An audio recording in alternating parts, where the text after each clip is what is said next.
প্রিয় দর্শক আসসালামু আলাইকুম। কোমরের L4-5 L5S1 এর মাঝে যদি ডিস্ক প্রলাপস হয় তাহলে কি করণীয়? এই ডিস্ক প্রলাপসকে ডাক্তারি ভাষায় PLID বলা হয়।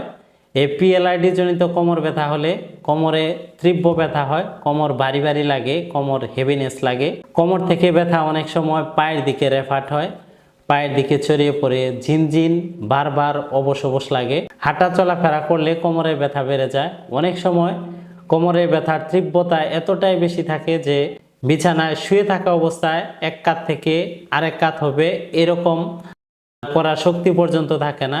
ব্যথার তীব্রতা এতটাই বেশি থাকে। PLID হলে অনেক